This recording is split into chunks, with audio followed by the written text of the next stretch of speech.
Hali gani mtu wa Mungu? So kuna kitu kimoja ambacho wanataka tuzungumzie au tuongelee zaidi.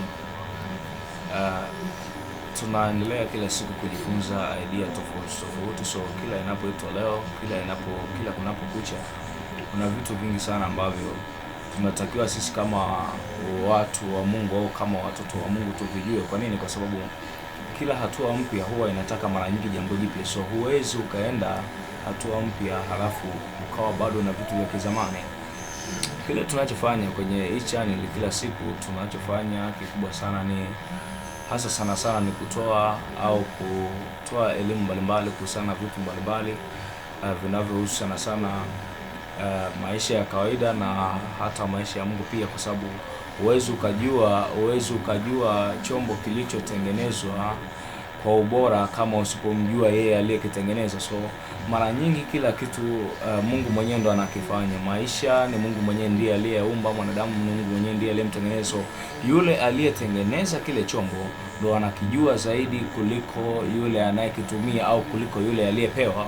So mara nyingi sana tuna huo utaratibu wa kufanya au wa kutaka kwa kila mmoja kwenye maisha yetu ajue ukweli wa vitu mbalimbali ili tuweze kuwa bora pande zote mbili. So unaweza ukawa bora kwenye maisha ya kawaida ya mwili wa damu na nyama au kwenye hii dunia tunayoishi, lakini usiwe bora kwa Mungu, bado ukawa umepoteza. So unaweza ukawa bora kwa Mungu sana au bora wa kiroho sana kuliko kitu chochote hapa duniani, na pia kuna vitu hapa duniani ukakosa. Kwa nini?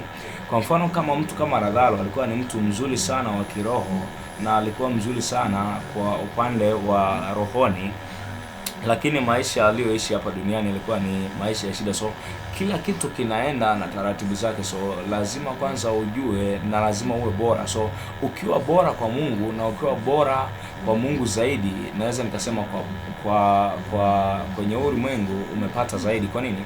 Kwa sababu kila maarifa yanatoka kwake na kila chochote kinatoka kwake. So usijiulize kwamba unaweza ukajua vipi kila kitu kinachoendelea. Utajua kwa sababu hakuna mtu aliyezaliwa anajua, lakini kila mtu alijua kwa sababu alikuwa na nia ya kujifunza. So kwenye hili eneo la kujifunza zaidi, ningependa kama hautajali sana, ungana na sisi kila siku. Kuna vitu vipi ambavyo kiukweli binafsi naweza nikazungumza nikasema kwamba imenibadilisha mimi kimaisha, lakini inaweza ikakubadilisha nawe pia, kwa sababu hakuna namna, hakuna jinsi.